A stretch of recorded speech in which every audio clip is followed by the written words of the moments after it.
Hey everyone, how's it going there? Doing a quick update on, I've been playing around with Pendulum Magicians a lot lately. As everyone knows, since the Banlist, Double Iris and Joker are now gone, so we've had to change up quite a few things. And one really popular variant is the Supreme King Darkworm engine, which is really good. You basically just foolish your Darkworm into the grave, and it'll special summon itself, and it's like a +1 because it adds gate 0 to your hand. But personally, I'm not too big a fan of it, and I've been trying to figure out a different way. I'm not saying it's necessarily better or worse, but I just know that it's different, and you still have about the same access into your Electromite as you would playing the other engine. But anyways, let's get right on into this, and I'll try to explain it as best I can.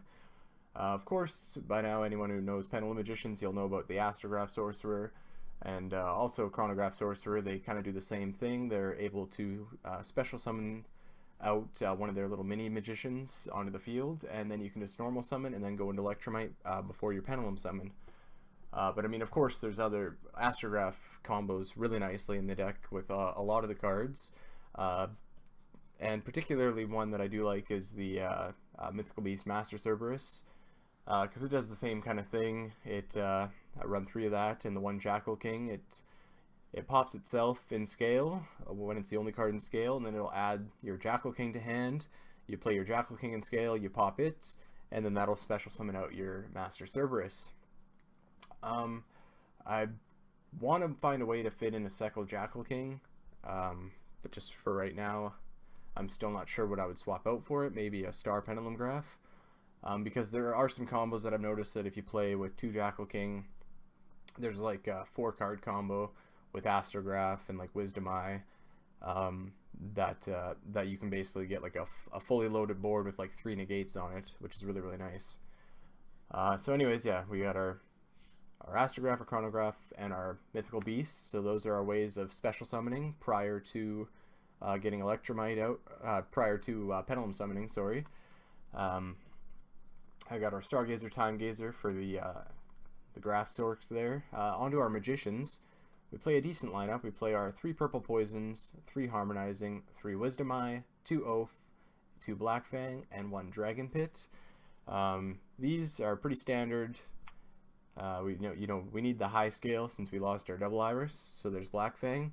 And I really do like Black Fang. I like to finish off my boards getting him in the high scale spot, because generally Astrograph will be in grave after making Odd Eye's Absolute Dragon, and then we can use Black Fang on like a turn 3 to lower an opponent's attack. It'll destroy itself, special summon Astrograph, and then we can hopefully go for game that way.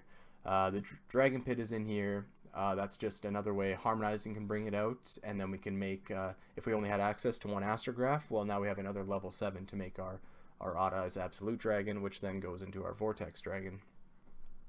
Everything else is pretty standard. The 2 Oath Dragon, one of those we like to see in scale to recur our Harmonizing or our Wisdom Eye from the extra deck, and also the other one is just something that we can bring out with Harmonizing to pair off with one of our other level 6 spellcasters to make Naruto. Onto the hand traps, we play our 3 Ash Blossom and 2 Ghost Ogres. Still, again, not too sure what this meta is going to shape up to be. Ash Blossom is pretty good with what it hits. It hits a lot of decks. And then Ghost Ogre, it can become up good against Pendulum Magicians. If you Ogre the Electromite, then that could hinder them there.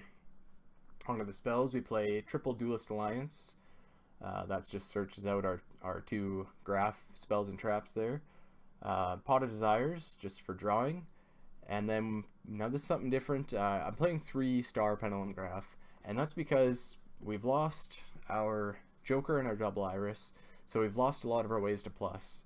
And through a lot of my testing, I've been seeing that I really just, there's always that one time where I wanted like 1 more Magician in hand or something, and this just helps get us there. You know, we can either open Duelist Alliance or Star, and so that's basically 6 of them. And for the off chance that we open a Star Pendulum Graph and a Duelist Alliance, well, now we can search our Time Pendulum Graph. And I only run 1 of it because this is heavily combo oriented. I find a lot of the plays that require good boards require like 4 cards easily. And I mean, especially since we are running hand traps as well, you don't want to open up in your 5-card hand a hand trap and a time pendulum graph. I'd much rather see like a Duelist Alliance or Star, and then be able to make some plays from there. Because like Wisdom Eye being able to pop itself with Electromite popping, and it's just, there's lots of ways, and with even the magicians themselves having effects to pop themselves, it just really helps us recur resources not only off of Astrograph Sorcerer and Electromite, but also the Star Pendulum Graph. And it is nice too because it does protect our spellcasters like Naruto and our Jackal King. If we got those on board for negation, it protects them from targeting effects of spell cards. The side deck is unfinished. I wouldn't really go into that too hard. Again, it really depends on what the meta ends up being, but let's go on to the extra deck.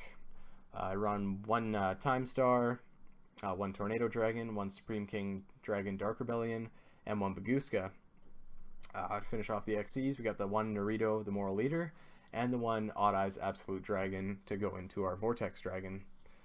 For synchro plays, we just play 3 level 8s. We got our Omega, one Ignister, and one Supreme King Dragon Clearwing. That's basically just to Regeki the board. The Naruto, but most of our boards we're going to try to wind up on, and I can find that with this build does it fairly consistently, is a Naruto and our Vortex Dragon, because at least hopefully underneath a Decode Talker, but if not, then a Electromite is fine as well. Or you know what? Sorry, I just made a mistake there. It's usually always underneath Decode Talker. The time that I'm thinking of is if you have a Jackal in hand and you can tribute off the Absolute Dragon to tribute summon it if you haven't used your normal summon yet, and then you get like 3 negates because the Jackal King, he can negate monster effects just by removing 2 spell counters from himself or on the field in general, and he just gets 2 spell counters anytime a spell card is activated. Onto the links, we got our 2 Electromites, 1 Decode Talker, and 1 Borreload. The 2 Electromite is pretty much a must, you know, in case your first one gets ogred, or just for making more plays turn 3 and onward. Not much to say there. This is basically the main go-to play in the deck. Like, the deck kind of revolves around getting this guy's effect off to dump into grave, and then Pendulum summoning out to the 2 zones that he points to be able to make your XC plays and get your Vortex Dragon onto the field. And Decode Talker is just there to link away with Odd Eyes Absolute and Heavy Metal Foes Electromite. That way you get your Decode Talker, and then you can get a Vortex Dragon underneath.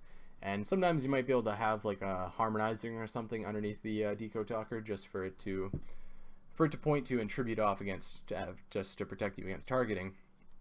And sometimes if you manage to get a lot of resources, you can get a Borreload out and get him, get like your 1 XC way off in one zone, and then you make a Borreload in the other extra monster zone, so that way your Vortex opens up underneath him, and then he has 1 free zone for next turn when you want to steal a monster from your opponent or something and attack him for game. So yeah, for the 2 fusions, we got our Odd Eyes Vortex Dragon and our Supreme King Starving Venom. So 9 times out of 10, you're hoping to see your Vortex Dragon and your Naruto on the field. That's just to negate your opponent during their turn and then come back to your turn, and then you can hopefully go for game. But yeah, that's pretty much it for this profile. Let me know what you think. I'm hoping that there's less and less work to be done on it as time goes. Like, for now, I'm still missing a few of the cards in real life for this deck, so I'm hoping to be able to get those either the end of this week and hopefully sometime next week, so I can start taking it to locals and just start really testing it against some better decks. Just because testing online just doesn't quite work out the same. But yeah, thank you guys for watching. Let me know what you think down in the comments below, and have a good one.